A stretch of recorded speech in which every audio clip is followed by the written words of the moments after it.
Hi everyone, so this is part 2 of my June wrap-up. So today I'll be going over all the games I played in June. So this will incorporate a couple reviews of games I beat, as well as a little preview for what I plan to play in the month of July.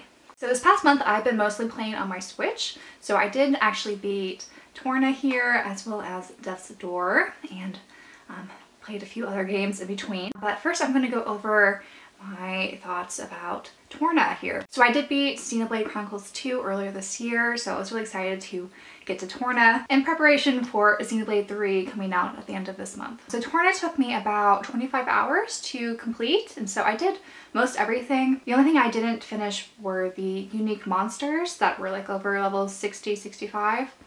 I had to, I think, grind a little bit for that, so I was okay not beating those. So Torna is a DLC that they made after Xenoblade Chronicles 2 came out, and it's actually a prequel of one of the characters' story. So I definitely recommend playing Xenoblade Chronicles 2 before getting to this. I did enjoy the story. I thought the relationship between Jin and Laura was just very sweet. And it was really nice to see that side of Jin after seeing kind of what he grew into during Xenoblade Chronicles 2. And one of the things I love about the Xenoblade series that carries over into this game is just kind of the open world like atmosphere of just all the environments. So you do revisit one of the environments that was in the Xenoblade 2 game, Gormont, but there were a couple other environments that were brand new, and they just felt very full of life, and just something I really like about these Xenoblade games. Since this is a prequel, we do know what the outcome is if you played Xenoblade Chronicles 2. However, I thought they did a good job with the pacing, just to sort of see how everything unfolds. There was nothing too unexpected in this, I would say, story-wise, but it was still enjoyable nevertheless. But I think where this game really shines is the combat system. So they really streamlined everything. The combat in Xenoblade Chronicles 2 was, I thought, overly complex, and it does take you a while to get used to it and understand fully the mechanics, because the game doesn't really do a good job at explaining all the multiple aspects of the combat style. What made Torna much easier was that each driver was assigned to 2 different blades, and there was no kind of interchangeability in that area. They also streamlined the elemental combos. Before, you had to have a specific element like fire or lightning in a certain sequence, but this time around there wasn't really a path that you had to do in order to achieve those elemental combos. So they were much more successful in streamlining the combat system, which just made the whole game a much better experience overall. There are a few things that I could get a little nitpicky and say that I didn't enjoy as much as the previous entries.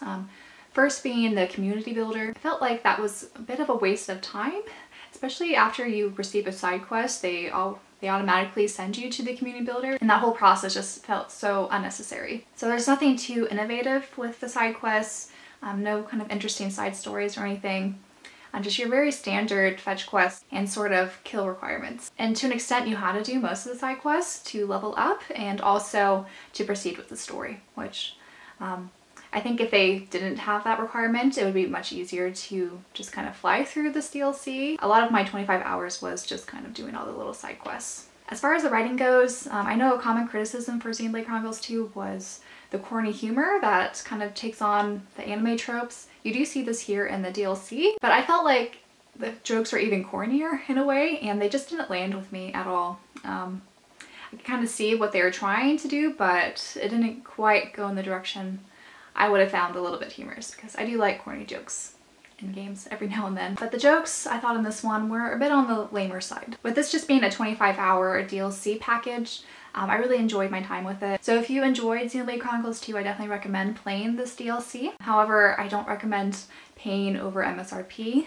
If you were wanting a physical copy, I would just wait for the reprints that the Canadian stores like Video Games Plus and PMP Games have been receiving recently. I have another video going into Xenoblade Chronicles 2 reprints if you haven't watched that yet. But yeah, this just makes me more excited for the end of this month when Xenoblade Chronicles 3 finally drops.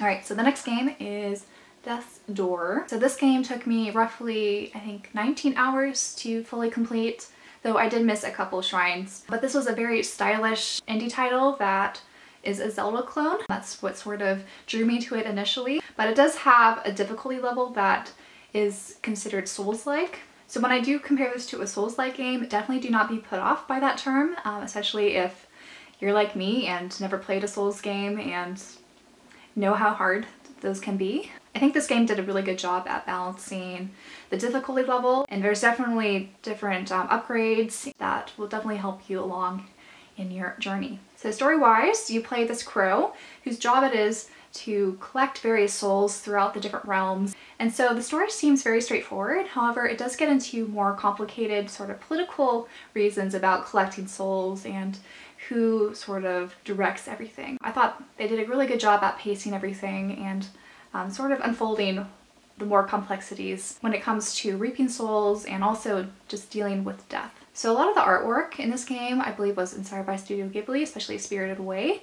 And you can definitely see that in a lot of the character models and just how they constructed a lot of things. And I really enjoyed the isometric viewpoint, and it made for some good kind of angles for various puzzles. And while I've seen criticisms online of this game not being super innovative, since it is a Zelda clone with Souls-like aspects, I think what the developers set out to do, they did really well in blending all those elements together while also introducing sort of this new world and art style that just made it a very good AAA-like indie game. So I did play on the Switch, and there were 2 instances where I did get into some bugs. Thankfully, this game does have autosave, like whenever you enter a door or have a major checkpoint. So if you're considering which version to get, I don't know if this was just a Switch-related bug or not, so I just wanted to put it out there. One thing that I thought was missing, that I think I've seen other people note as well, was there was no map. So there are all these different windy paths in the different worlds, and sometimes it was hard to remember where certain checkpoints or things to revisit were located, so it would have been nice to have a map with some markers. However, the worlds weren't super huge, so you can backtrack, I would say, rather quickly, especially using the doors. There is a point where you're supposed to plant all the seeds into pots, and I didn't realize you're supposed to do that for all of them. So I had to backtrack and find all those that I missed to unlock the true ending, which was a bit of a pain. There were a few different characters that do kind of help you, point you in the right direction of where you missed those. And while I do like exploration and sometimes backtracking to previous points to uncover kind of hidden secrets, I thought this game was weighted a little bit too heavily on that aspect, and so that did make up a lot of the hours of me playing this game. But overall, I do recommend this game to everyone looking for a Zelda-like clone with a dash of difficulty here and there.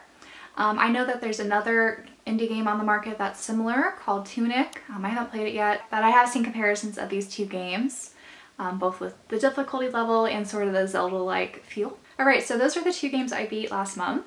So I'll go into some of the games I'm still playing. So I have been playing a lot of the Somnium Files. So this is a visual novel by the same creator as the Zero Escape series, and the sequel came out last month, so I thought it was time to finally dive into this, and so far I've been really enjoying it. So this game does revolve around a gritty murder mystery, but it was pretty clever how they went about solving all the various clues and piecing together what really happened. So the visual novel aspects of this game are very straightforward in that you basically just go through all of the different dialogue options. So from my understanding, there's not really a mistake you can make when doing those various dialogue options. The puzzles is where I think more of the game aspect comes into play. And so the main detective has this ability to enter the dreamscape in the people he's interrogating. And so he basically controls his assistant, Aiba, who enters the dreamland and does all the kind of things that he tells her to do. And so there's different sequences that you have to tell Aiba to do in order to get past all the mental locks and uncover the truths hidden within the dreamscape. So I've been really enjoying the story so far, and I think there's also a really good balance of humor in this as well. It's a bit on the pervy side, but I still find it funny. So if that's the humor you enjoy, I do recommend this game a lot. But yeah, so far I've just made it through a couple routes, and so I'm hoping to finish this up later this month to then probably jump right into the sequel, which I've heard amazing things about as well. The other game that I've been playing a bit is Professor Layton in the Curious Village. So this is my first attempt at playing a Layton game, and I've been told that this game is sort of like a beta test in this sort of gameplay, and so it's not as polished as a lot of the other games in the series. But so far I've been enjoying how you kind of use the stylus to solve all the various puzzles, and I feel like they give you pretty good leeway with the hints and the number of attempts that you could try to guess what is going on in the puzzle. Story-wise, it hasn't been too interesting. Professor Layton and his companion just go off into this village where there's his mansion, and somehow this gets tied into a whodunit sort of theme. So it's been very charming so far. I've been enjoying all the dialogue, and the animated cutscenes look really great for a DS game. In my opinion. So yeah, I'm not super far. I think I'm just in chapter 2, so I think I have a couple more chapters to go through, and so I'll give my final thoughts once I finish this. So that leaves me to these two games, which I honestly did not play very much last month. I did put these a bit on the back burner because I got distracted by those other Switch games, but I still want to finish these, especially Shin Megami Tensei Record Breaker. This game, of course, I've been enjoying.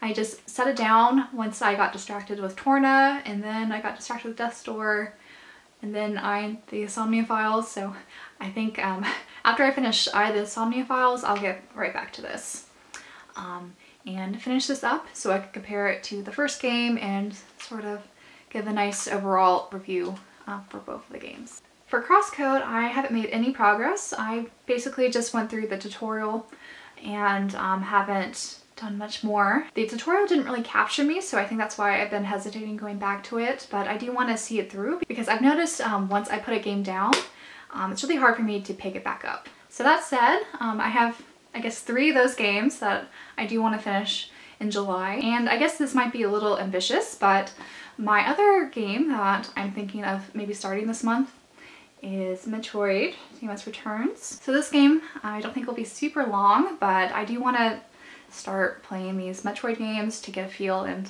kind of see where I'm at, if I want to pick up Dread eventually. And there's been rumors of some other Metroid remakes coming out, so I thought I should probably get to this sooner rather than later, just to kind of understand my footing on this series.